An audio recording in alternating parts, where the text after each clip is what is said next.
It's mid-December 2024, and I've had two primary thoughts today. We're about 30 days out from the inauguration and President Donald Trump beginning his second term.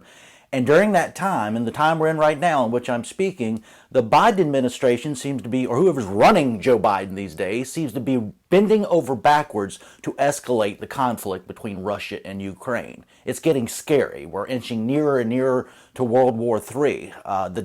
The stats show that. People are worried about that. It's not only my concern. My other thought is, when you say stupid like this... Donald Trump, Tulsi Gabbard would literally be Vladimir Putin's dream ticket. Vladimir Putin, the boss to Trump's underboss. Tulsi Gabbard does, when she has so clearly been in Putin's pocket. You are being a warmonger. You're accusing the people who want peace through diplomacy of somehow being on our enemy's side. Well, you have to talk to people to get to peace. You have to use diplomacy to avoid war. When you say that Donald Trump or Tulsi Gabbard or Rand Paul or whoever are in Putin's pocket because they believe in diplomacy, well, you're just being stupid. And I do mean the word stupid. I want to share with you today, this has been going around, the interview with Tucker Carlson and economist Jeffrey Sachs. People have shared different clips from this, and this is a clip I haven't seen shared much, but it speaks to my point about what I'm talking about today. This is only about 2 minutes long, but I think you'll enjoy watching it with me. Take a listen. And Tucker shares the same fear that I do right now about World War III.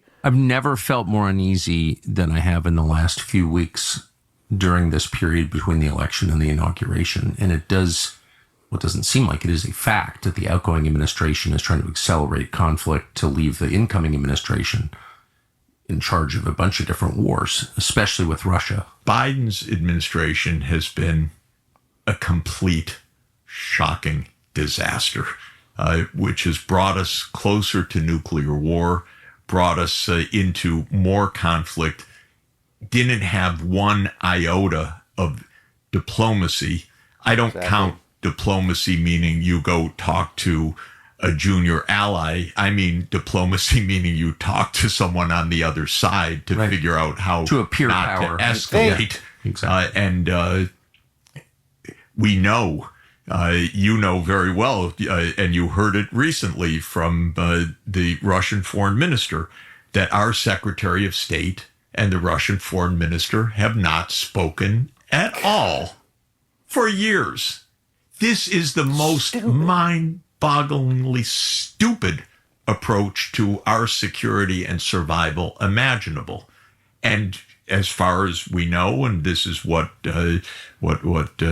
Lavrov said in his interview with you, Biden and Putin have not spoken once since February 2022. It's just unbelievable. To not even speak, to not try to understand each other's position, to not discuss, to not try to find a way out, when now the most accurate assessment is that there are at least 1 million Ukrainians dead or severely wounded since February 2022, and the United States hasn't lifted a finger, not even one time, to try to talk to the other side. That's beyond stupid. He used the same word I did. And, you know, Trump has said when he was campaigning, he's still saying that he will talk to both Zelensky and Russia's president, Vladimir Putin, because that's what you do. He will speak to Russia's president like, Ronald Reagan once did in reaching out to Mikhail Gorbachev because he was so scared of nuclear war, as all normal people, especially leaders and presidents, should be.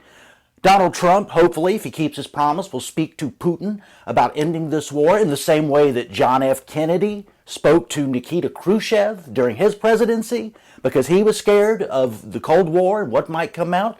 That's what real leadership is. Accusing people of being in the pocket of our enemy for wanting peace, for wanting diplomacy, which is the only way you arrive at peace, is sheer lunacy. It's stupid. It's irresponsible. But it's exactly how Biden's Democratic Party, the Kamala Harris Democratic Party has been talking, just like the neoconservatives. They're one and the same. There is no daylight these days between a Bush, Cheney, neoconservative Republican and a Joe Biden, Kamala Harris Democrat on foreign policy. They speak the same language.